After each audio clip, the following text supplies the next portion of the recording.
I'm going to give a disclaimer here at the beginning. There is some discussion of violence in this episode. At the February 9th Lansing City Council meeting, over 60 community members voiced their comments. The 150-person chambers was sold out and overflow seating was on the main floor. The chief executive and chief technology officers from Deep Green, a Manchester, England-based company, and Board of Water and Light general manager presented their plan for a data center on the edge of downtown. City Council had a lot of questions. Ingham County Intermediate School District gave an impressive presentation explaining the need for a bond on the ballot this May.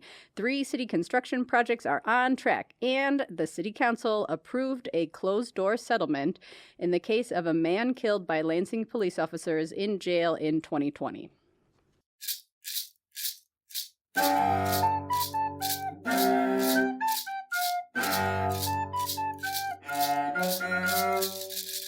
Welcome to What Lansing Council, a podcast transforming Monday nights and Tuesday mornings Lansing City Council meeting into an enthralling recap. I am your host, Jill Dombrowski, and today my very special guest is Talon Richard Wooster, Lansing resident, representative of the Homeless Union and the Rent is Too Damn High group. Thank you for being here, Talon. Thank you for having me. Such a pleasure to have you on the show. Can you tell us how you would describe Lansing in your own words? I think it needs to lift its weary head, but a lot of that has to do with the people in power, and they need to start making more scrupulous decisions in how they spend taxpayer dollars. Government accountability. Yes. What do you like about Lansing? The architecture, the food. People are generally nice. Parks and trails up the yin-yang, it's great. For sure. And besides the government accountability and scrupulousness in our politicians that you mentioned, what other things would you like to see change for our city? I think we need to put an emphasis on things that they tend to ignore, problems that they just keep on trying to avoid, such as low-income housing. They don't want to deal with that. They'd rather build another arena or something, or a new city hall when they could just renovate the old one. A lot of red-tagged houses that just seem to be unnecessary, and it puts people out on the street. Yeah. And I have seen and heard you at City Council a number of times, and I just wanted to ask, how has the process been for you becoming an advocate and going to these meetings and speaking out? I was slow-moving at first because I could be kind of stubborn, and I have a tendency to I'll figure it out by myself. You know? I realized that wasn't working. And somebody came to me in a red shirt and, said, you should come to this, hear us out. Let's, I think you can contribute to this, and I think it's for the greater good. And I'm like, I'll give it a try. Yeah. And it seemed to pan out. And it does make sense. I mean, when people get together, and there's just strength in numbers when somebody has something to say or try to change something. Mm-hmm. And you have your friend there to back you up. Yeah. Exactly. Yeah, yes. It really makes you feel more confident, and when you can hear what you're saying from another person's perspective as well, yes. I feel like it just adds and it compounds. Absolutely. And is there anything else you'd like to share about your time in Lansing? I've been here since 2015, I think.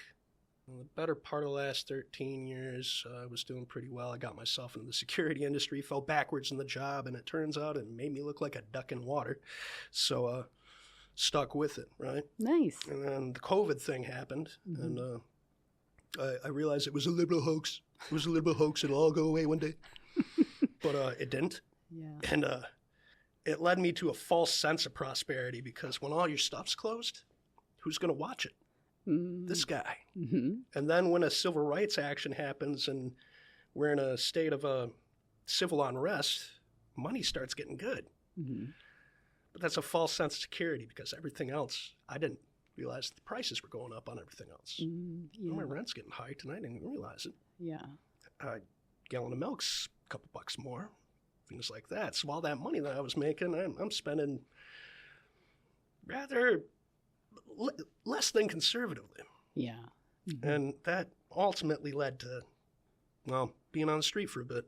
Yeah. And how did you make your way to the Dietrich Park encampment? How did you find it? Sheer luck. Nice. Yeah. Okay. We heard through the grapevine that there's a camp here. We went and reached out to the elders. I'm not going to say any names, but very nice, welcoming people for the most part. Again, it can be dangerous out there. Sure. Just sheer luck. Mm-hmm. And how has the move gone for you to the Causeway Bay? Kind of awkward. Yeah. Like a lot of people have these exorbitant complaints over there, like my heat doesn't work or my hot water's out. Like, this is a bare bones facility, okay? Like there ain't no pool, there's no arcade, there's no snack shop, there's no business center. Yeah. There's not even basic cable. Oh, wow. But it's 4 walls and a roof. Mm-hmm. So stop complaining. Mm-hmm. Like you want to be in a tent right now, man? Yeah. The one thing that got me was the fact that this was, according to the judge, this was not the solution. It wasn't the solution until it became the solution. Mm-hmm. It was after a couple quiet talks in the back room with the DA.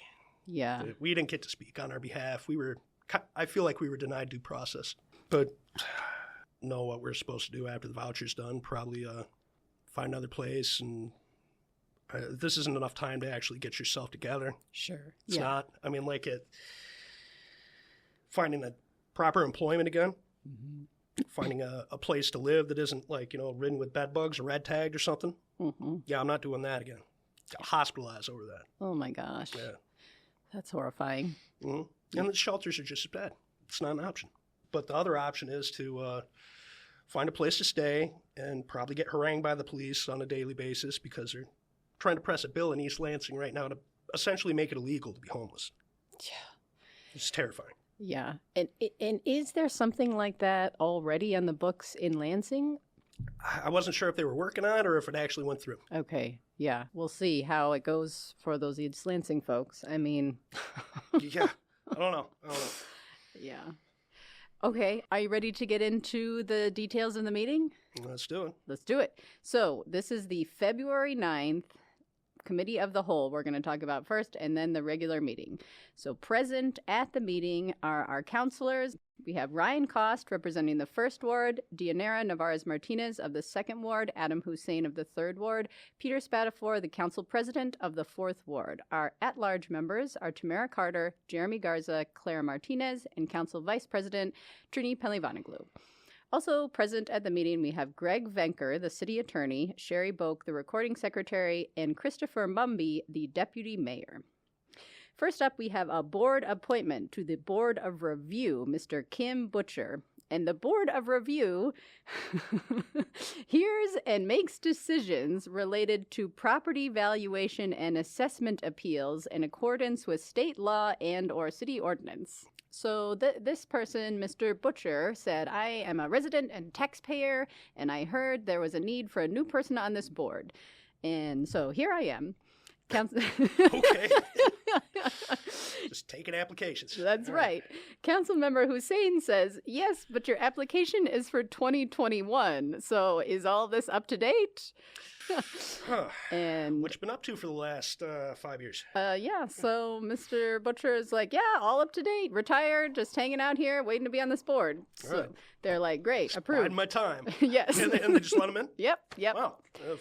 Only that easy. He's in. Okay. Their positions are open. Sounds heavily qualified. Next, there was a presentation by the superintendent for the Ingham County Intermediate School District. The Ingham County Intermediate School District, they serve all the other districts in the area, 12 other districts, and they run facilities specifically for special needs students in the area. So they have 2 facilities, one in Mason and one in Lansing on Wabash Road, just north of Bear Lake Nature Area in Ward 2.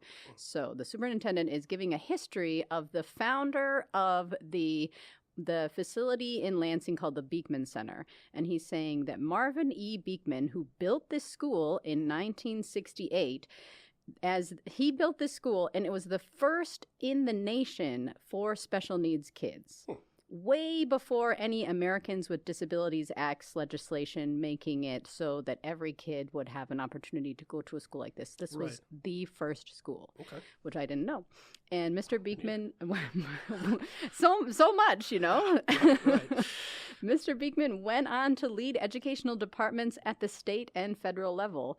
But this school has not been updated since it was built in 1968. And Mr. Beekman and his buds kind of just like made up this whole idea of a school for special needs kids. And some of it they got right, but a lot of it like was good for the time, but is not good for the times now. So the Ingham Intermediate School District is asking for a 20-year $0.55 mil bond to generate $100 million to build 2 new facilities.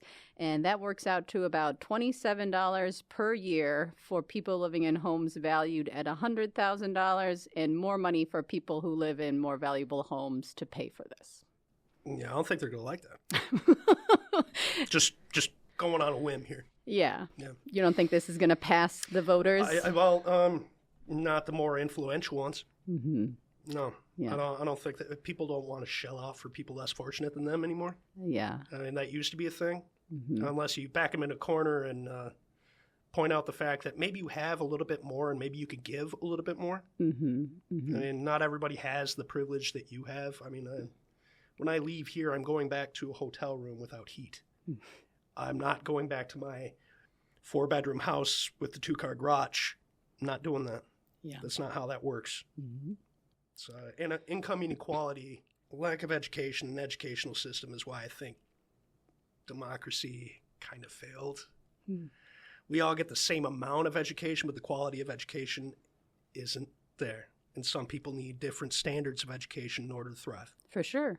And I think not everybody's on the same page. Yeah. And this special needs school, I think they're really trying to address part of that disparity. Absolutely. So let's see. Let's hope that it does. I'd love for that to happen. Yeah. Absolutely. So then we have an update on 3 city construction projects that are going on. Sure. The first is for a performance space, the Ovation, on South Washington Avenue, and they promise that they will be doing vertical construction this spring. Oh, boy. So then we have the public safety building that's further south on Washington Ave is already 68% complete. Ooh. Councilwoman Carter says, we had a good tour there, and I'm glad to see the input being taken seriously from all departments involved, so good working together. I'll be sure to check it out, eating my sandwich across the street. Yes. And then we have City Hall, and they are planning to move people to the new facility in Q3 of this calendar year. Deputy Mayor Mumby says it's looking very practical and nice. We're all looking forward to it. Can you backtrack back to the practical aspect? Because I don't think there's anything wrong with the original building. I've been in there multiple times. Mm-hmm. I don't think there's anything wrong with it. Mm-hmm. Yeah. Why are you doing this? Yeah. I mean, that's money you could put into special needs facility. Mm-hmm. Yeah. Their education. Yeah. Or again, address your homelessness problem. Yeah. You're dancing around obvious solutions. Yeah. Nope. We're building a new one. Yep. Gotta have one. Gotta have it. Mumby mentions the data center of the City Hall has been moved over, and Councilmember Garza is like, what? What data center? And Mumby is like, we have server rooms that currently house the data for the city. We have one in City Hall and a backup one offsite to keep the city business running. I had been hearing murmurs of this data center going up in that parking lot just across Kalamazoo or something like that. That's right, yes. Mm-hmm. That was also one of the proposed spots where we were supposed to put those pods, temporary housing for the unhoused. Yeah. And I think we're going to get strong-armed out of that spot because of that. Yeah. Because one makes more money, you know? Right. It all makes sense in dollars and cents. That's right. And it sounds like they are working on doing that at the health department facility now. I think that's their chosen location. And in reality, we could suggest places and point places out where it could potentially, where we could thrive, where we're not jumping on 2 buses to get to a grocery store or to our medical needs or, doctor's appointments or anything like that. Sure, but yeah. really, it's wherever they want to plug us. We're undesirable. Next, they're extending the Lansing Entertainment and Public Facilities Authority LEPFA contract for another 4 years. LEPFA is the group that manages subcontracting out the management of Groesbeck Golf Course, Jackson Ball Field, and the Lansing Convention Center. So they get money for another 4 years. I think they're just trying to be Grand Rapids, and they're not going to be Grand Rapids. Mm-hmm. Yeah. We've got a golf course. We've got a baseball field. We've got a convention center. Those are our city things. Just don't look at that guy over there next to the bus stop pushing a cart full of his belongings, though. That's right. Just ignore that. Yep. It's not a big deal. No. Then council is in closed session for almost an hour to discuss the settlement of a lawsuit from the Federal 6th District Court by the family of Anthony Hulan, a man asphyxiated by Lansing police officers while in a city detention facility in April 2020. The council approves the settlement, and we do not get any more details about it. So hopefully that will be forthcoming. I think we really need to screen our police a little bit more. Mm-hmm. I think a lot of the problem stems from the fact that they love to hire straight out of the military. A lot of these guys are still in Kandahar. You know, yeah. they don't realize that you're in a you're not a civilian role soldier now. anymore. Mm-hmm. You are a civil servant. Right. We pay your wages not to strangle us. Yeah. That's absolutely horrifying. Mm-hmm. And in fact, I wish that was bigger news. Yeah. Yeah. But it isn't. That's a problem. Yeah. The regular meeting started 47 minutes late. The chambers were packed. You've been in there. There were no seats, overflow, people just in the main floor there. And everybody was being very patiently waiting their time to speak. So you're making me feel glad I missed it. yeah, I was feeling guilty before. It was long. We start off the regular meeting with a presentation by Deep Green CEO Mark Lee and Chief Technology Officer Matt Craigs. And these folks want to build a data center, and they're talking about how modern life requires data centers, and they want to anchor. What? That's right.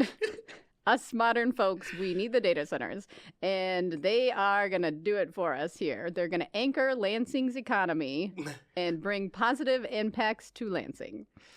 There will be direct economic and social benefits to this, quote, technology cluster. They are funded by Octopus Energy, a UK-based energy company.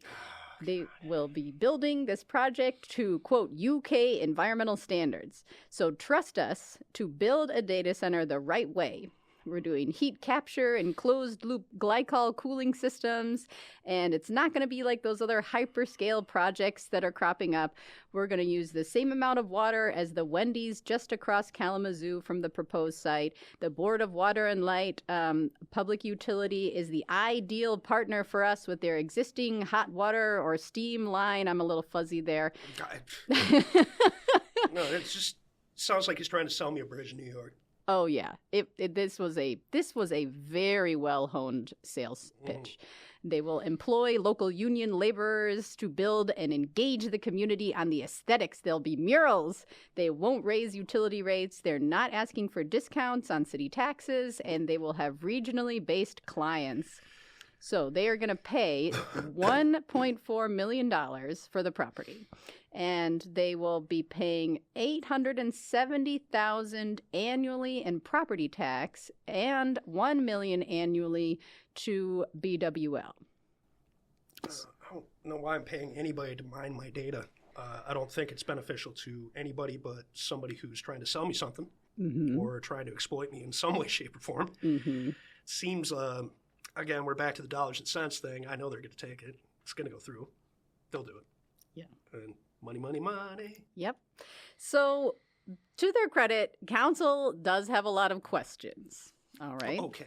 Well, at least that's something. Sure.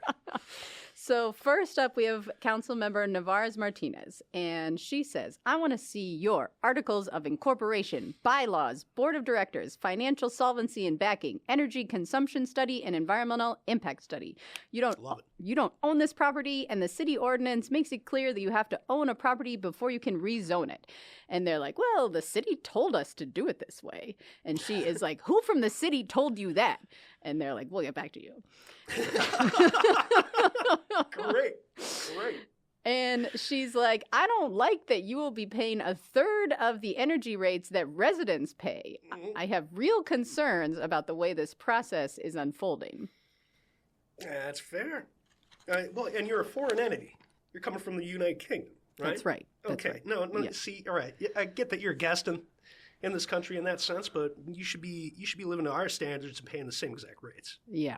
If you're going to set up a permanent facility here and generating revenue out of it, tax them accordingly. Dick Peffley of BWL said that they are paying the rates that our current corporate clients pay. So we have 14 different rate classes, and larger users pay less. So 20% of our clients, our biggest clients, represent 80% of our profits, and this is our existing fee structure, so they're just going to be going into that existing structure. We're not making any changes specifically for them. So I think there was a little confusion there about what was going on. Yeah, so most of these budgeting stuff like that goes over my head. Yes. Councilmember Hussein says, what guarantees down the line that you won't be asking for tax abatement? You're not asking for it now, but how can we know in the future that you won't? And they're like, you have our pledge. What more can we say? We're saying all the right things. And Hussein says, what clients do you have lined up? And they're like, we're in talks with the school district, universities, the state. We'll do that after we have this project approved. Hussein says to the mayor, why haven't we reappraised this property? Market conditions have changed since the appraisal of this property in 2023. Also, and the mayor's like, I don't know. Also, to the mayor, what percentage of annual property tax of that $870,000 is going directly into the city's general fund? And the mayor is not super clear on this. So some goes to city debts, some to the library, some to the school district. And then it sounds like the rest of it will go into something called a TIF, a tax increment finance authority, where those funds will be used specifically to revitalize the downtown area. So I don't know there. What other properties were you considering? Why do we need to put this right here in the downtown area? And they're like, we need to be on this existing BWL hot water steam line for the heat capture thing to work. Pele Vonneglue says, for the noise, I've heard a lot of things from residents about the noise that would be coming from this facility. And I've heard you, Deep Green, say, if it is a problem, then we will add abatement. So can't you just start with that? And you're making a lot of promises, but I would love to see a community benefit agreement in writing. And they're like, we'll check with our lawyers about that. Yeah. She's also concerned about the end of the life cycle of the data center. How long is this technology really going to be viable and usable, and then what? My opinion is only growing. Data mining, it's everywhere. I've had 6 junk calls vibrating in my pocket since we started this talk here. So crazy. Yeah, it's terrible. Yeah, no thanks. Councilperson Carter asks for confirmation on the city revenue numbers that the project will generate. And what's the time frame? The time frame is 12 to 18 months for the build, they say. And she says, you have 7 other projects that you're working on in the United States. Where can you give us details of those? And they're like, no. And she wants to make sure the environmental impact study is done by a third party. Yes, of course. I'd hope so. Yes. Councilmember Garza says, how much money is BWL saving with this project? And Peffley from BWL says they're paying $5 million to build the power plant. So they're going to be building a 16 megawatt power plant to generate the power for this 24 megawatt facility. The other 8 megawatts will be from existing BWL supply, but that 16 megawatt power plant will be from natural gas fuel cells. Of course, yeah, let's frack it. Yes. And then they're also paying $3 million for additional infrastructure to integrate with our current infrastructure. And then it will be a 30% reduction in the heat needed for our downtown steam hot water system.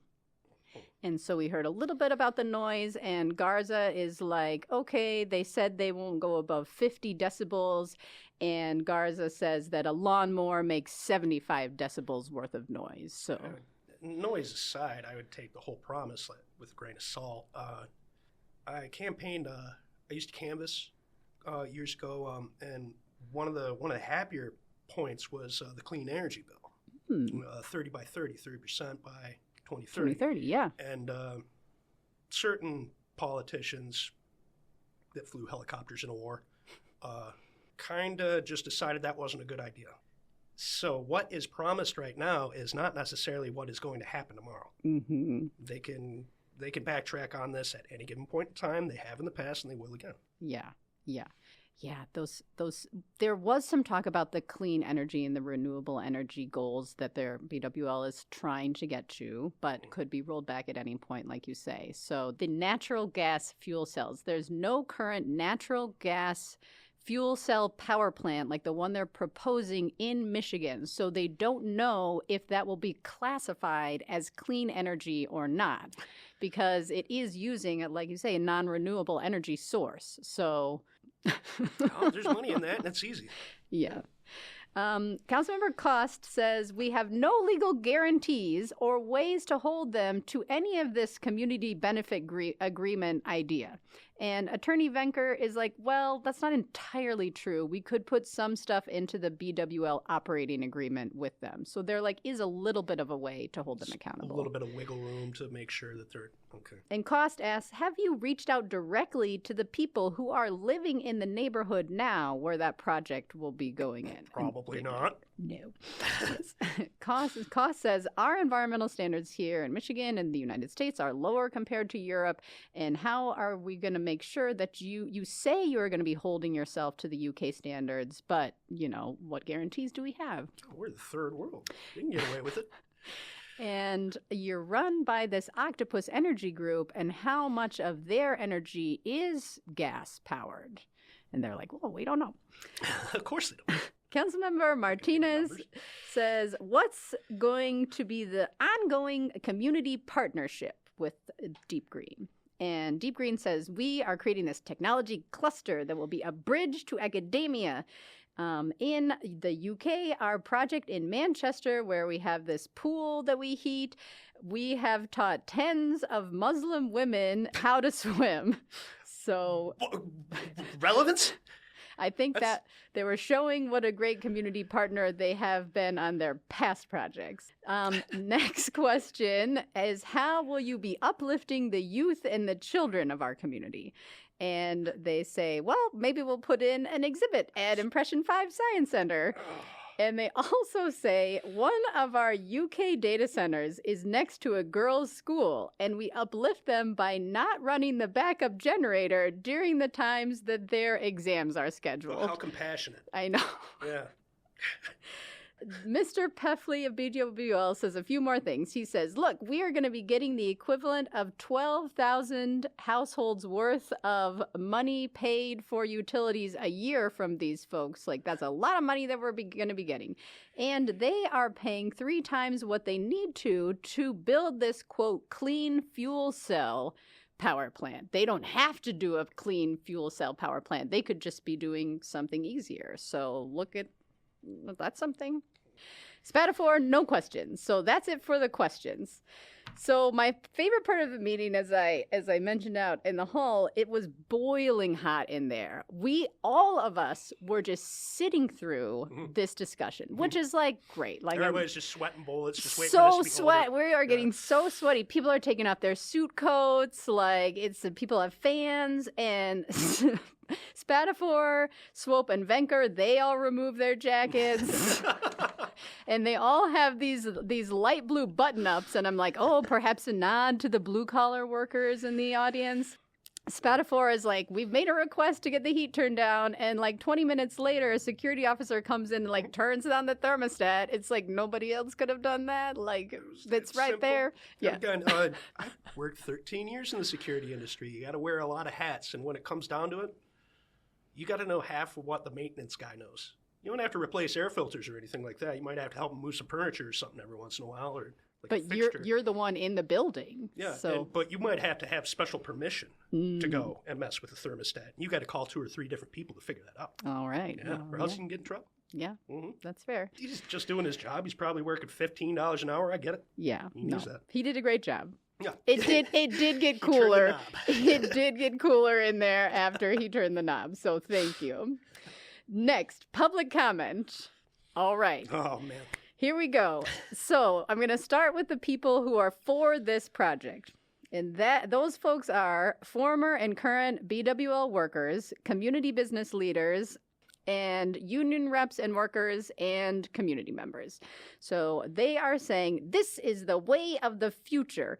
This is a great partnership for BWL, and BWL does not rely on surface water. We are getting all of our water in this city from groundwater from the Saginaw Aquifer, which is 400 feet deep. BWL is a good environmental steward. Okay, but how is that relevant to the data center? I think people are like concerned that it's going to be messing up our river systems.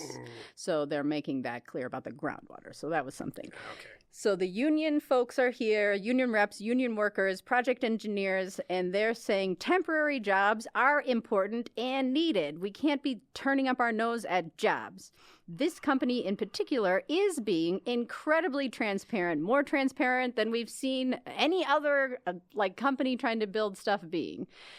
Michigan lost 200,000 jobs in January. We need to adapt the economy, and this is the offer that is here for us today. Currently, there is just a parking lot there. This is a stagnant site, and with this project, it will be generating revenue. We need money. We need jobs.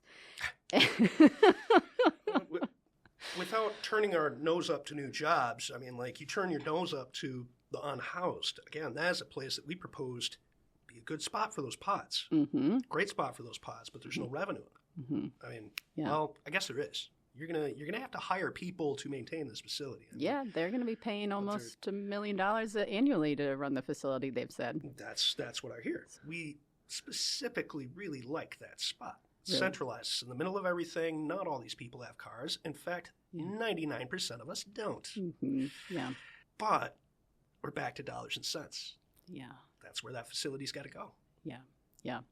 At one point, somebody says, stand up all of the pipe fitters in the audience, and some of us live here, and all of us work here. So that's a little one-sided, isn't it? Yeah.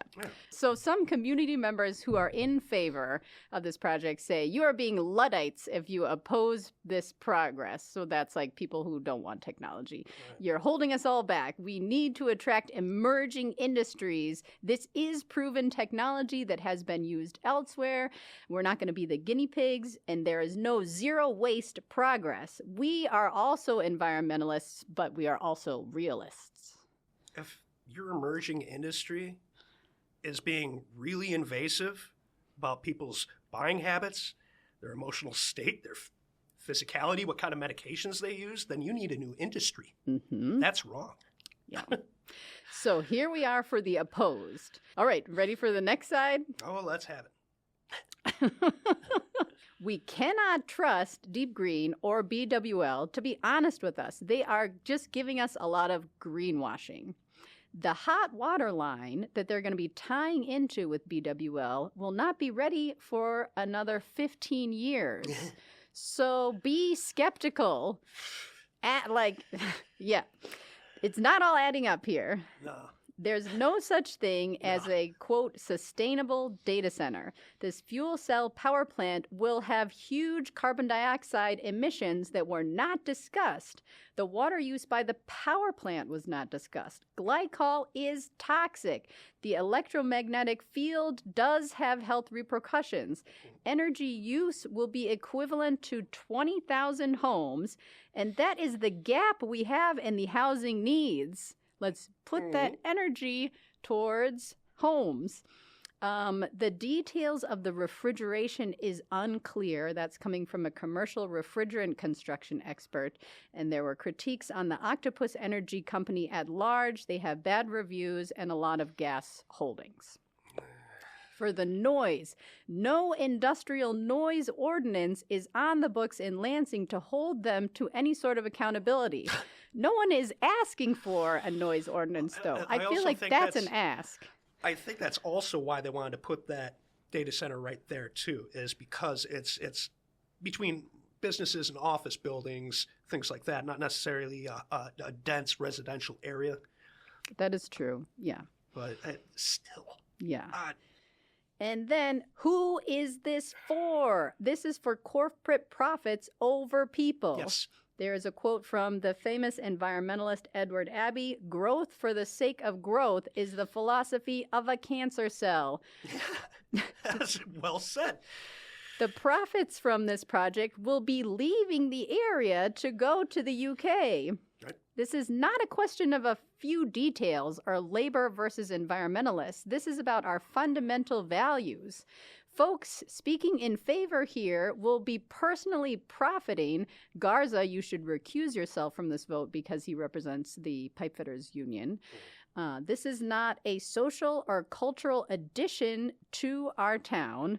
We have many guiding documents and plans the city has written for sustainable placemaking, and this is not consistent with those plans. Data centers are being built in lower income areas that are not helping the people who currently live here. No one is going to move to Lansing because there is a data center here.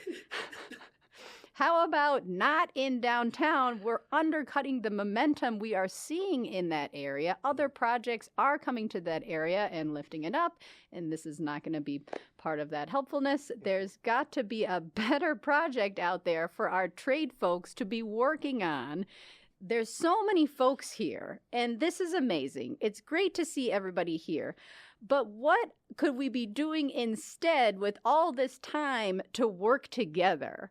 And I was also thinking, like, this is a 7-hour meeting. If we put all of these tradespeople to work, we could have like a building halfway built by now. You'd have the foundation already. Yeah. Yes. Right? Pouring cement right now. Yes. Somebody else says, I urge you to watch the 1993 Simpsons episode, Marge versus the Monorail. It's a good cautionary tale. Data in general is being used for surveillance and control with no guardrails. Our right to privacy is basically gone. There were a lot of people... Been that way for a while. Patriot Act, all that. Yeah. A lot of people were there from the Michigan State University Sunrise Movement, and all of them stand up. And somebody at the end says, put the data center on the ballot. Let the people decide. Well, that'd be the democratic thing to do, but is it fiduciary responsibility? I mean, there's no money to be made in it. You know, like, you gotta keep it rolling. That's right. So, end of data center. Any final thoughts on data center? I don't think it's a good thing. Sure, it'll make jobs for a minute, but you're also funneling that money out of the country into a foreign entity. Mm-hmm. But it's going to go through either way, because if there's a dollar to be made, then there's a dollar to be made. And they like that dollar. There are dollars to be made. Dollars are there. Or should I say pounds? Pounds. Oh, yeah, British pounds. There you go. Yeah. So we're on to some comments by the mayor. Mayor says, we're trying to plow, everyone. Be cool. We're trying to get these cars moved out of the street so that the plows can come through. Move your cars. Andy. Come on, man. Yes. They set some public hearings for the next meeting for some planning and public safety ordinance updates related to codes for property maintenance, notices for tagging properties. We're going to move from the pink and red tags to a 4-tiered tag, white, yellow, red, and black. It's going to fix everything. It sure is. We're also going to change the rental property certification ordinance. So, what does that entail? I think it was like It's vague.